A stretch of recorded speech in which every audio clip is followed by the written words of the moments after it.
Former President Donald Trump and Florida Governor Ron DeSantis are taking veiled swipes at one another as the race for the Republican presidential nomination heats up. This, as other potential GOP hopefuls edge closer to campaigns of their own. CNN's Kristen Holmes has the latest.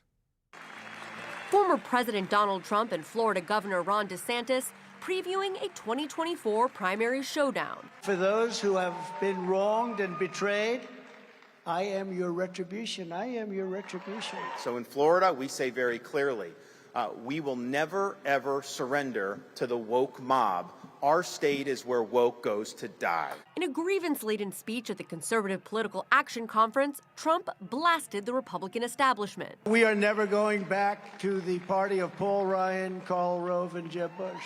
On his way to winning a resounding victory in the conference's unscientific straw poll, demonstrating the former president's enduring support with some of the party's base.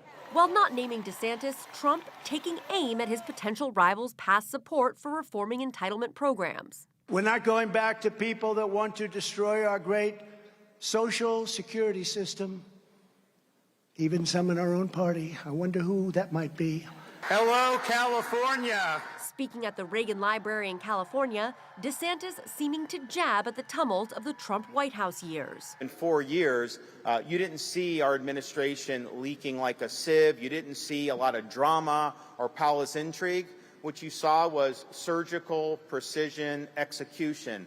Day after day after day. The dueling speeches foreshadowing an expected 2024 collision, with both Trump and DeSantis set to visit Iowa in the next week.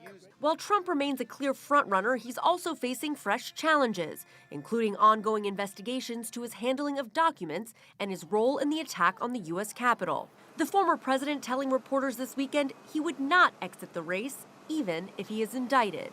This as the 2024 field takes shape, with some hopefuls backing away, worried a crowded contest could benefit Trump. I didn't want to have a pileup of a bunch of people fighting. The more of them you have, the less chance you have for somebody rising up. But not all 2024 contenders sharing that view, including former Arkansas Governor Asa Hutchinson, who is weighing a bid. I actually think that more voices right now in opposition or providing an alternative to Donald Trump is the best thing in the right direction.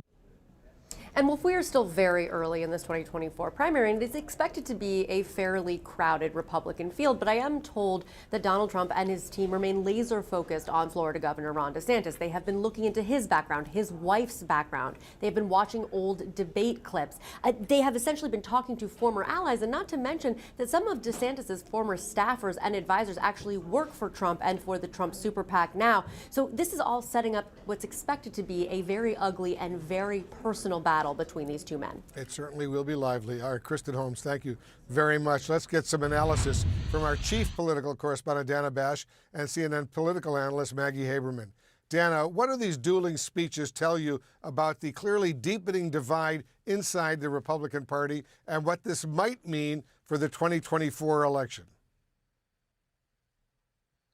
Well, what's interesting about these two contenders, one DeSantis, a potential contender, he hasn't formally announced, is that it doesn't seem as though those two really illustrate what is a deep divide. It's not as if they're totally taking from the same pool of voters, but similar. What DeSantis is clearly trying to do is to appeal to Trump voters who are kind of done with the chaos, done with the legal troubles, done with all of the tumult that we saw over 4 years in the Trump years and definitely since then. So the two of them are battling kind of for similar voters that happen to make up, at least right now, the large part of the Republican primary electorate. And then you have the Asa Hutchinsons, the Chris Sununu's, the Chris Christie's, the other potentials who might have been kind of in a similar lane to Larry Hogan. And the question is, and even Nikki Haley, the question is whether there is enough of an electorate there to support something that shows the divide. You know, Maggie, it's interesting that Trump so far is avoiding criticizing DeSantis by name. Why is that? And should we expect the overt jabs to start flying soon? Well, I would say he's criticizing my name when he calls him Ron DeSanctimonious or Ron DeSanctus, which we've seen him do on his social media feed. And he's been road testing other nicknames, although he claims otherwise falsely. But in general, I think that he is trying not to elevate him. I think he is trying not to put too much of a face on him, Wolf, because he is somebody, DeSantis, who not every Trump voter knows, who not everybody is familiar with. And I think that he wants to keep that, him sort of at a remove. I expect that is going to change. And remember, we are looking at a 90-day period where we're going to see a lot of Ron DeSantis because he's doing this book tour, or some of him anyway. And then we are going to know exactly how many other people are jumping into this field. So a lot could change. Dana, is anything, including various legal issues, for example, going to slow the former president's momentum right now? He has said he would not leave the race even if he is indicted. Well, if you define momentum as the support he has from voters, TBD, it could.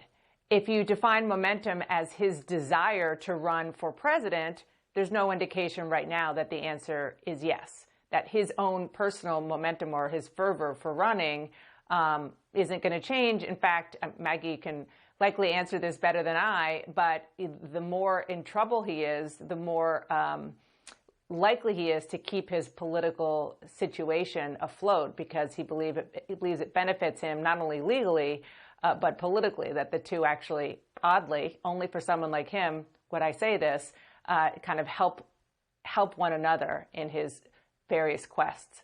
Yeah, let me let Maggie weigh in on this point. Go ahead, Maggie. Sure. Well, look, I certainly think he's going to use, the legal cases that he may be facing in the coming months as a cudgel in his campaign. I don't know how successful that's going to be. There's, on the one hand, a real danger about it, because we've already seen the effect that Donald Trump can have on his supporters with his words and his claims that he is being, quote unquote, mistreated in some way, or being, denied his due or dealt with unfairly. And that was January 6th, 2021 at the Capitol.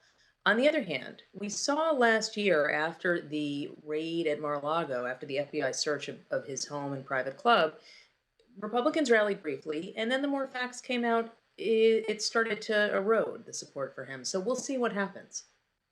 We shall see indeed. All right, Maggie Haberman, Dana Bash, guys, thank you.